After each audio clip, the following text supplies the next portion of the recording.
Hi everyone, I'm Dr. Shadaj, and in this section, what we are going to be talking about the infection of lung or infection of lung parenchyma known as pneumonia. Now, the pneumonia, as a definition, is very simple. We already know that it is an infection of lung parenchyma. It can be viral, it can be bacterial, and all the other pathogens and all the other non-pathogenic etiologies are part of this. Now, when we go on to classify pneumonia, pneumonia can actually be broken down into four major subtypes. First is community acquired pneumonia, hospital acquired pneumonia, ventilator associated pneumonia, and aspiration pneumonia. Now, it is important to know that aspiration pneumonia lies on a continuum between the community acquired pneumonia and the hospital acquired pneumonia. So that is, these are the two extreme continuum. Roughly 15 to 5% of the pneumonia are going to of aspiration pneumonia particularly is going to be from community acquired pneumonia. And however, whenever we try to gather the data about how many of aspiration pneumonia is associated with hospital acquired pneumonia, the data is actually not that robust about it. So let me refrain from making an argument as to how much of percentage is actually contributing towards the aspiration pneumonia, which has its origin from hospital. Now, another important point that I want to make is that we have stopped using the label that is healthcare associated pneumonia. Now, hospital acquired pneumonia is separate. Healthcare associated pneumonia, which we used to use before like few years back, we had this habit of using this. We have stopped using it. Why we have stopped using it? Because these hospital acquired or healthcare associated pneumonia is often associated with failure in recognizing the drug resistant pathogen. That was the whole intention of classifying patients into that. And on top of it, it also failed to stop the misuse of broad spectrum antibiotic. So these are the two major things as to why we have stopped using this particular categorization. So with that point out of our way, we will try and understand what exactly is the pathophysiology of pneumonia. Now, in order to understand the pathophysiology of pneumonia, there are two interesting terms that we have to understand, or two interesting points that we have to understand. First is the presence of microbiota inside the lungs. And the second point that we have to understand is the failure of various mechanical barriers. The first point, the presence of microbiota inside the lungs. I mean, the initial traditional wisdom that we had about the development of pneumonia was that, you have a sterile lung environment, and these pathogens, either through aspiration or inhalation, is going to find its way through the tracheobronchial tree towards the lung parenchyma. It is going to establish itself over there. It is going to create inflammation over there, and then it is going to grow over there, and then ultimately it is going to result in development of pneumonia. This is what the traditional view was there about pneumonia. But then we ended up discovering the microbiota, and if we have discovered microbiota, the overall picture about the development of pneumonia becomes even more complex, because there is already pre-existing bacteria. Somehow the foreign bacteria are attacking your body, but these microbiomes are not attacking your body. Do they have role in stabilizing the environment inside your lungs? Probably they do, probably they don't.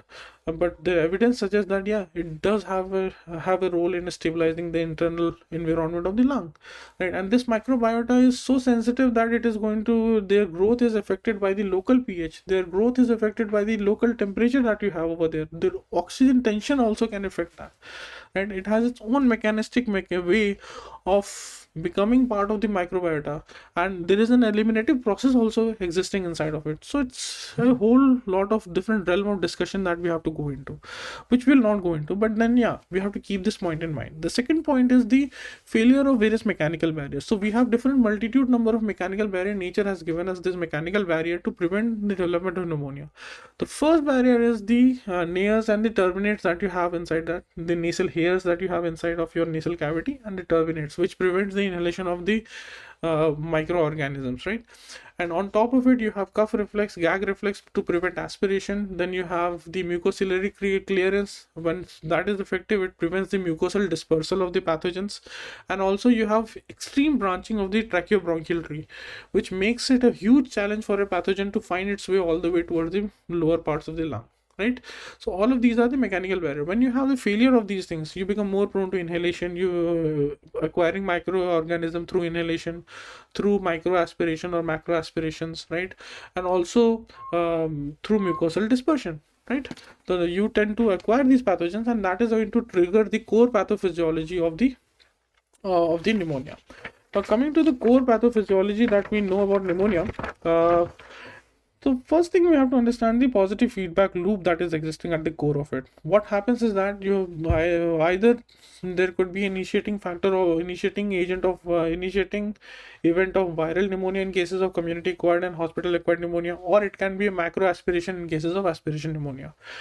These pathogens are going to find its way all the way to the lower part of the lung, and it is going to trigger inflammation. Once the inflammation is triggered, it is ultimately going to result in release of cytokines, chemokines, and catecholamines.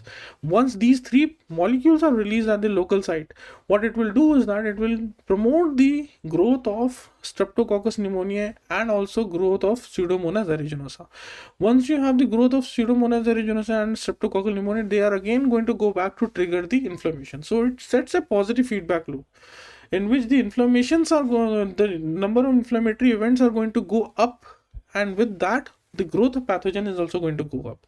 Once the inflammatory events are very high and the pathogens are huge in number, they will ultimately overwhelm the innate immune mechanisms and the adaptive immune mechanisms of the body, and that is going to result in development of pneumonia syndrome. And that pneumonia syndrome will elaborate IL-6 and tumor necrosis factor to result in fever, and IL-8 and GCSF, that is granulocyte colony stimulating factor, to recruit neutrophils at the microcirculation level, right? And once you have neutrophils, with that you also have macrophages. You are going to end up in a stage where the alveolar capillaries are going to become leaky, right? Once the alveolar capillaries are going to become leaky, it is going to result in a situation where the fluids are going to get collected. It will go up and occupy the lower parts of the alveoli. Once it is going to go up and occupy the lower parts of the alveoli, it will impair the oxygenation, and that itself is going to result in hypoxia. And at the same time, because you have the microorganisms which were growing, they are going to release toxins to prevent hypoxic vasoconstriction. So once the hypoxic vasoconstriction is prevented, what it will result in is that it will result in intrapulmonary shunting of the blood. The blood is going to go through the lung, but it will never pick up the oxygen, right? And that results in progressive hypoxia and respiratory failure. And that will make the whole symptoms of dyspnea even worse for these patients. The dyspnea becomes worse and worse as these things go on to progress. And that is the whole core pathophysiology when we try and talk about the development of pneumonia. Now, with the discussion of the core pathophysiology of pneumonia, it is important to also appreciate how lobar pneumonia develops. Now, lobar pneumonia is generally associated with pneumococcus, and with other etiologies, you have different patterns of development of pneumonia, pathologically different patterns they might follow. But lobar pneumonia has been extensively studied, so I just wanted to shed some light on it. Now, the lobar pneumonia can be broken down into 4 phases. Now, initial stage will be there. Then you will have a stage of red hepatization. Gray hepatization will be the third stage and the final stage. In initial stages, you will see the collection of proteinaceous exudates with bacteria inside the alveoli, right? That is the first stage. Now, once you see the elaboration or existence of RBCs inside these exudates with bacteria, that is the stage of red hepatization. That is why you have given the name red hepatization. And during the combination of these two stages, you tend to see the infiltrates and deterioration of the lung function in the patients. You will see worsening of the fever, worsening of the dyspnea-like symptoms, right? That is going to be very much apparent in this. And this is the stage in which you have the positive feedback loop that would be growing, right? And that we have talked about. And then you have the stage of gray hepatization. Once the patient reaches the stage of gray hepatization, what generally happens is that you have the picture which is predominantly neutrophilic, and the RBCs are degraded, and with that the bacteria are cleared out, and then on top of it you have fibrins inside the exudates. So that is what is gray hepatization, because you have the degraded RBCs, right? And during this stage, because there are no bacteria, we can conclusively say that yeah, infection has actually been contained, and the pulmonary function improves in this stage. You will notice that in many patients that the pulmonary function tends to improve once the patient reaches this state. And then you have the final stage where the picture becomes predominantly macrophagic. The neutrophils are also going to be cleared out. The exudates are going to be, the fibrins are going to be gone, right? The bacteria are not going to be there, and there are not going to be any signs of inflammation inside the lungs itself, or inside the site of the lesion itself that we had. So that is the final stage.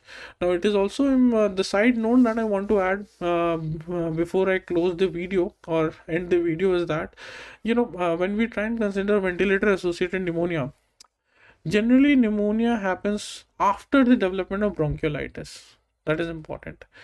And if the pneumonia has a nosocomial origin or hospital acquired origin, right, then what happens is that you have predominant pattern of bronchopneumonia, right? And if it is viral or pneumocystis is involved in development of pneumonia, you will see the pathology mostly focused in alveolar areas, right? So these are some unique patterns that are seen in various different etiologies associated with pneumonia. We'll talk about this as we progressively move in our discussion in further parts of the videos. So yeah, see you on the other side. See you in the next video. Take care.